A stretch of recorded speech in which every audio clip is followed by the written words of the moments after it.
हाय student, विजय maths Marathi मध्ये आपलं स्वागत आहे. आज आपण 10वीचा टॉपिक नंबर 2 बघतोय, क्वाड्रॅटिक इक्वेशन. मी एक पहिला पण टॉपिक घेत, ज्याला कुणाला त्याच्याबद्दलची काही अडचणी असतील तर त्यांनी सर्वांनी लिनियर इक्वेशनचे माझे लेक्चर बघावेत. बघा चला, क्वाड्रॅटिक इक्वेशन. क्वाड्रॅटिक इक्वेशन म्हणजे काय? तर एक्स वाय झेड त्याचा आपल्याला इंडेक्स 2 पाहिजे. किती पाहिजे? 2. जास्तीत जास्त 2, कमीत कमी म्हणजे 2च इंडेक्स पाहिजे. 2 पेक्षा कमी जरी असलं तरी काय हरकत नाही. 1 0, फक्त जास्तीत जास्त इंडेक्स किती पाहिजे? त्याचा 2. त्याला म्हणायचं क्वाड्रॅटिक इक्वेशन. आता ह्याच्याबद्दलची एक महत्वाचा पॉइंट लक्षात ठेवा, 1 मार्कासाठी विचारला जातो. General formula of quadratic equation. General formula किंवा तुम्हाला ह्याला दुसरं नाव विचारलं जाऊ शकतं, स्टँडर्ड फॉर्म. तुम्हाला 1 मार्कासाठी हमखास क्वेश्चन विचारला जाऊ शकतो, त्यामुळे सर्वांनी जनरल फॉर्म्युला आणि स्टँडर्ड फॉर्म लक्षात ठेवायचा आहे. ax² + bx + c = 0. आता तुम्हाला क्वेश्चन असा विचारला जाऊ शकतो की क्वाड्रॅटिक इक्वेशन कोणतं आहे किंवा कोणतं नाही. तर ते कसं ओळखायचं? तर सगळ्यात महत्वाची गोष्ट म्हणजे a ची किंमत, b ची किंमत आणि c ची किंमत रियल नंबर असली तरी काय हरकत नाही. a, b आणि c are real number. Real number म्हणजे a, b, c च्या किमती रियल नंबर असल्या तरी काय हरकत नाही. त्याला मराठीत म्हणतो वास्तविक संख्या. वास्तविक संख्या म्हणजे काय? त्या रूट मध्ये असू शकते, अपाउंड मध्ये असू शकते, पॉइंट मध्ये असू शकते, कशाही संख्या असू शकते. त्याला म्हणायचं वास्तविक संख्या. बट एक महत्वाचं लक्षात पॉइंट ठेवायची, a ची किंमत कधीच 0 नाही पाहिजे. a ची किंमत जर 0 असेल तर ते क्वाड्रॅटिक इक्वेशन होणार नाही. का तर आपल्याला a ची किंमत 0 नाही पाहिजे. a ची जर किंमत 0 झाली तर ही टर्म पूर्ण कॅन्सल होती. मग ही जर टर्म पूर्ण कॅन्सल झाली तर त्याचा इंडेक्स किती येत आहे रे? 1. मग 1 जरी इंडेक्स आपण घेतला तर तो क्वाड्रॅटिक इक्वेशन होणार आहे का? a ची किंमत 0 नाही पाहिजे. 0 नाही पाहिजे. आणि हा प्रकार तुम्हाला 4 ऑप्शन दिले जातील, त्यातलं कोणतं क्वाड्रॅटिक आहे किंवा नाही तुम्ही ओळखू शकता. आपल्याला आता क्वाड्रॅटिक इक्वेशन मध्ये 4 पॉइंट बघायचे, म्हणजे 4 प्रकारे आपल्याला क्वाड्रॅटिक इक्वेशन सोडवायचे. पहिला आहे रूट मेथड. रूट मेथड वर k च्या किमती काढणं बघायचंय, सोपं आहे. नंतर आपल्याला बघायचंय फॅक्टोरायझेशन. फॅक्टोरायझेशन नंतर आपल्याला बघायचंय कंप्लीटिंग स्क्वेअर मेथड.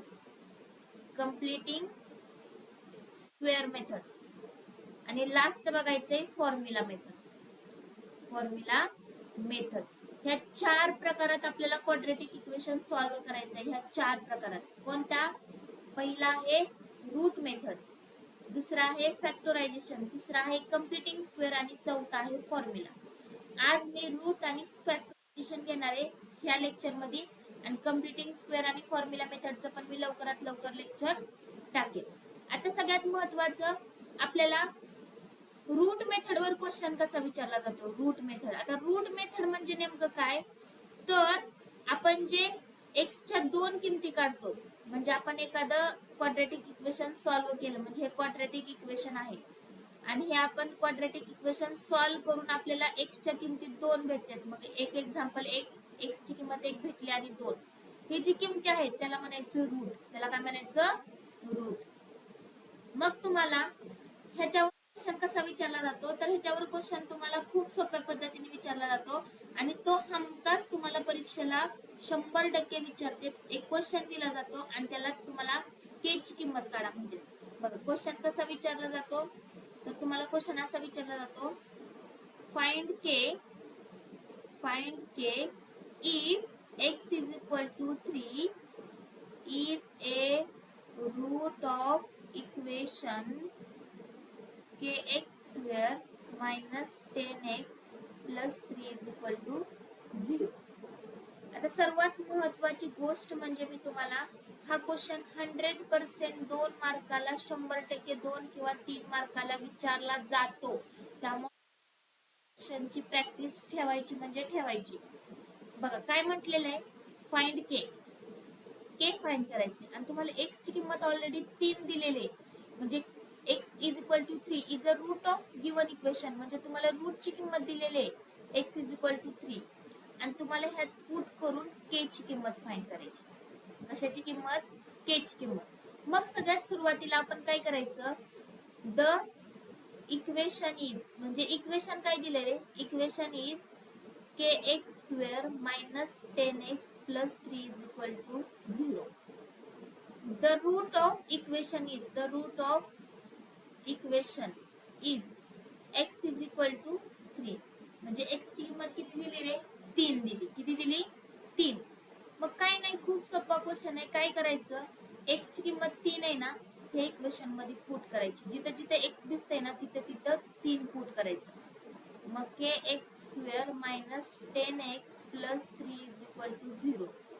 मग तुम्ही the root of equation x is equal to 3 put in equation. आपल्याला इक्वेशन मध्ये x ची किंमत 3 पुट करायची. मग पुट करू आपण. जिथे जिथे x दिसतंय तिथे तिथे 3 ठेवू.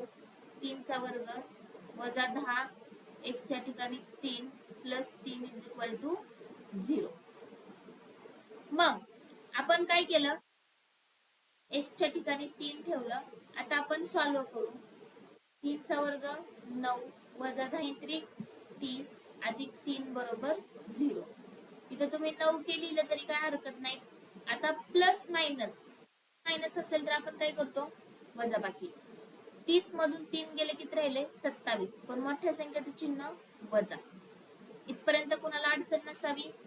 आता 9 के आहे असं ठेवलं, हे मायनस आहे, इकडे गेल्यानंतर काय होणार आहे, प्लस 27.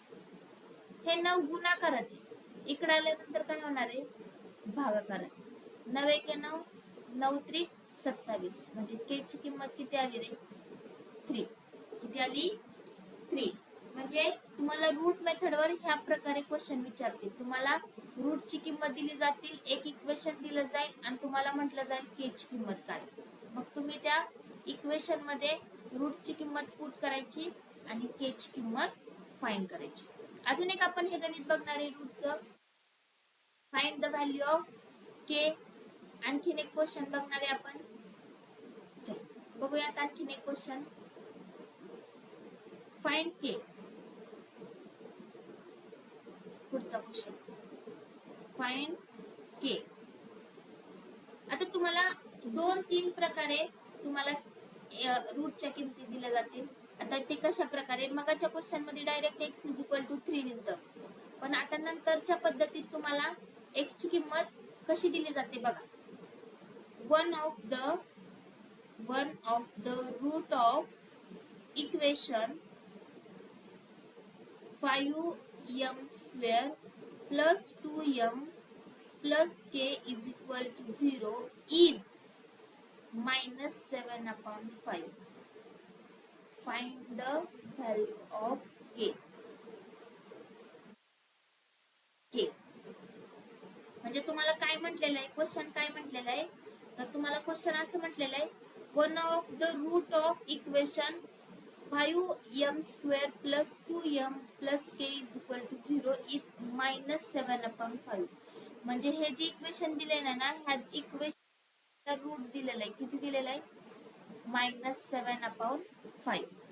म्हणजे तुम्हाला ह्या प्रकारे पण x ची रूट ची किंमत दिली जाऊ शकते. म्हणजे ह्याचा अर्थ काय रे, तर तुम्ही रूट काय वापरले क्वेश्चन मध्ये, m. म्हणजे m ची तुम्हाला किंमत किती दिली, -7/5. हे तर सर्वांना समजलं असेल.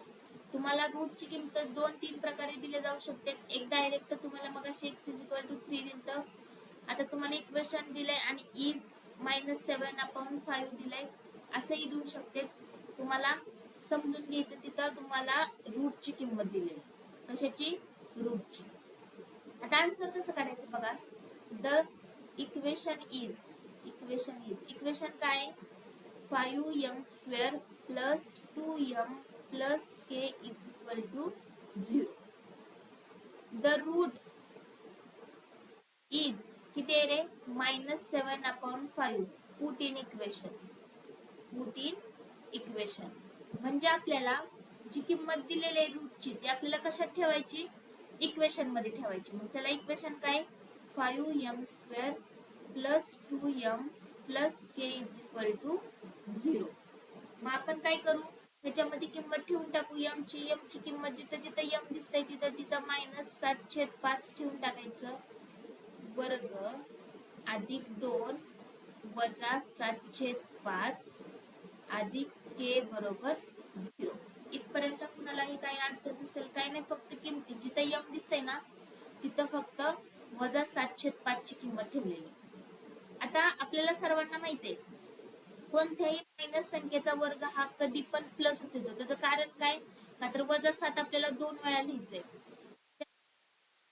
49 आणि मायनस मायनस का होऊन जातं प्लस. त्यामुळं कधीही निगेटिव्ह संख्येचा वर्ग हा पॉझिटिव्हच असतो. 7 चा वर्ग 49, 5 चा वर्ग 25. हे प्लस मायनस काय होईल रे, मायनस. इथं काय नाही म्हणजे एक असते, वरच्या 7 दुनी 14, 5 एके 5 अधिक k बरोबर 0. आता सर्वांनी लक्ष द्या, आपण भागालो 5 एके 5, 5 5 25 म्हणजे किती राहिलं 49/5 वजा 14/5 अधिक k बरोबर 0. आता आपण सगळ्यांना माहिती आहे जर मध्ये प्लस मायनस चिन्ह असेल तर आपण छेद आधी समान आहे का बघतो. मग ऑलरेडी इथं छेद समान आहे त्यामुळे दोन्हीपैकी एक लिहिला आणि वरच्यांची काय केली बाकी 49 वजा 14 अधिक k बरोबर 0. आता 49 मधून 14 गेले किती राहिले, 49 मधून 14 गेले 35 राहिले भागिले 5 अधिक k बरोबर 0. ह्याचा भाग जाते का 5 एके 5, 5 7 35, 7 अधिक k बरोबर 0. आता k ची किंमत काढायची आपल्याला, त्यामुळे हे 7 इथं ठेवून चालत नाही, 7 हे पलीकडे घेऊन जावं लागेल. k बरोबर हे 7 प्लस आहे तिकडे गेल्यावर काय झालं मायनस, म्हणजे आपली k ची किंमत किती आली -7. खाली वाक्य लिहायला विसरायचं नाही. Therefore the value of k is -7. सर्वांनी ह्या क्वेश्चनला IMP करायचे. ह्या टाइपचे क्वेश्चन 100% सर्वांनी करून ठेवायचे, विचारले जाते. त्यामुळे सर्वांनी ह्या टाइपचे क्वेश्चन के ची किंमत काढणं सर्वांनी व्यवस्थित प्रॅक्टिस करून ठेवायचं. रूट वरचा ह्या टाइप वरचा क्वेश्चन तुम्हाला विचारला जाऊ शकतो. समजलं सर्वांना. पहिल्या टाइपची आपण 2 गणित बघली रूट मेथड वरची. आता आपण दुसऱ्या टाइप कडे जाणार आहोत, फॅक्टरायझेशन, अवयव पद्धती.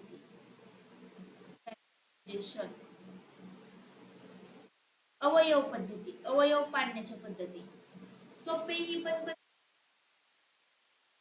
मध्ये मी एक सिंपल गणित घेणार आहे साधा आणि एक रूट मधलं गणित घेणार आहे. चला पहिला आपण फॅक्टरायझेशन काय आहे. पहिलं गणित आपण पहिलं गणित घेऊयात.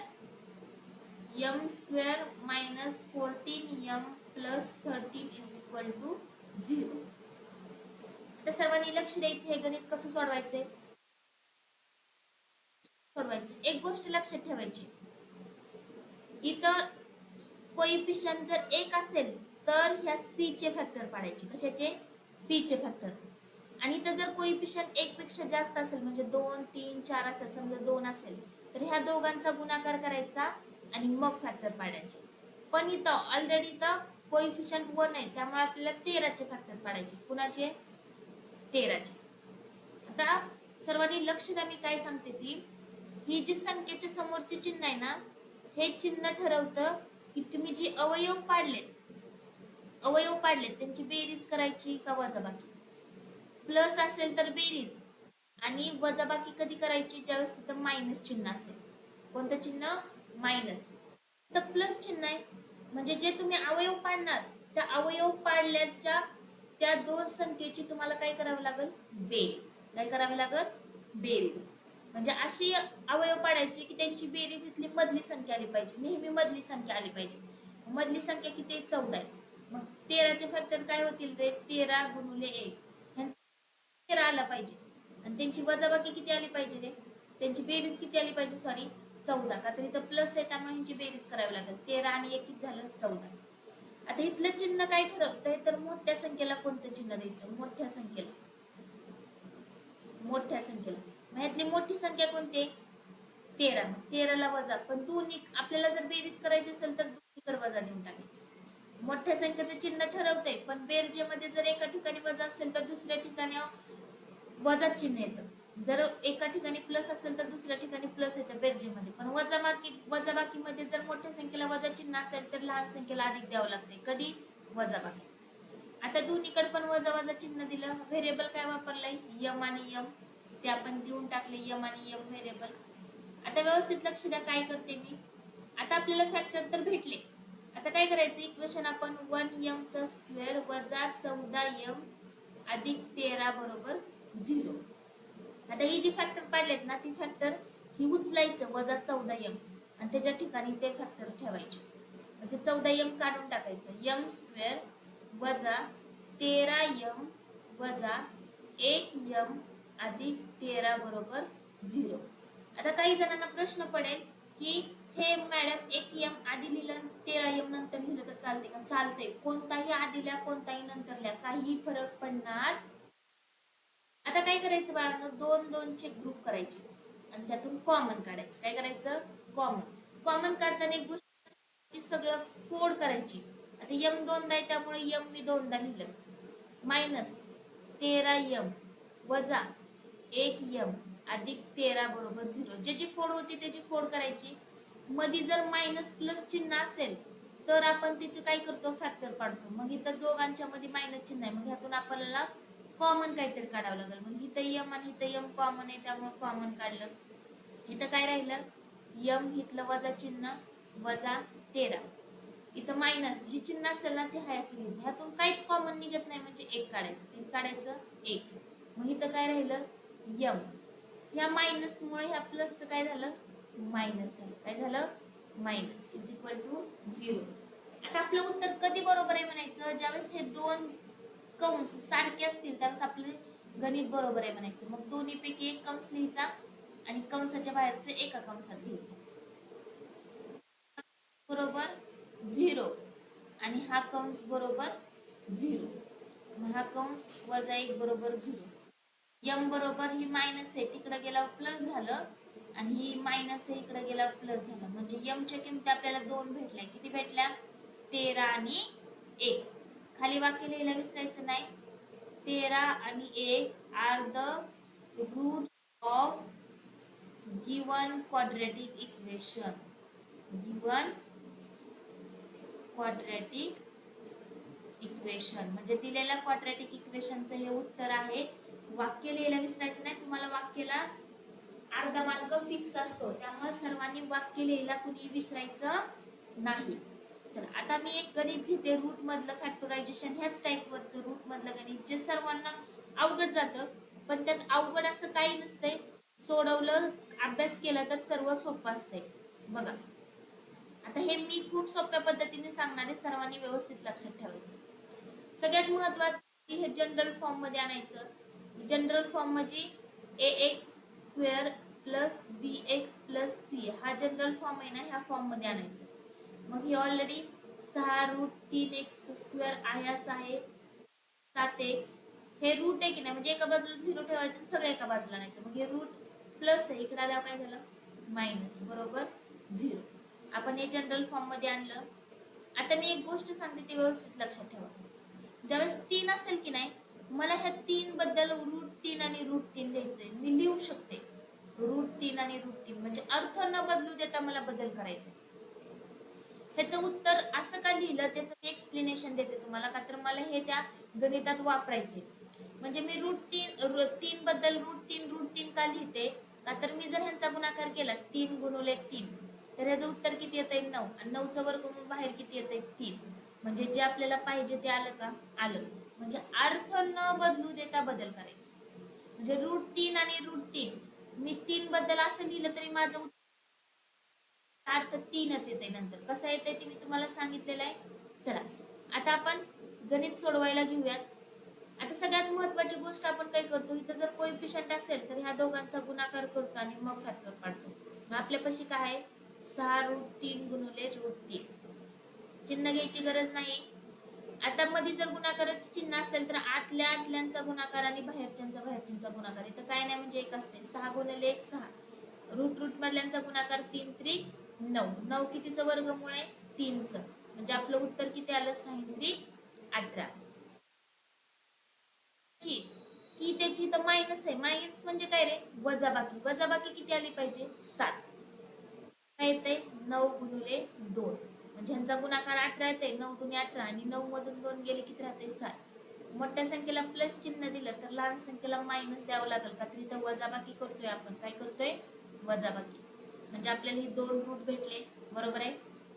मग आता काय करायचं की 2 जी रूट भेटतात ना ती काय करायचं आपण काय करतो ही जी 7x आहे ती 7x काढून त्याच्या ठिकाणी आपण ठेवतो.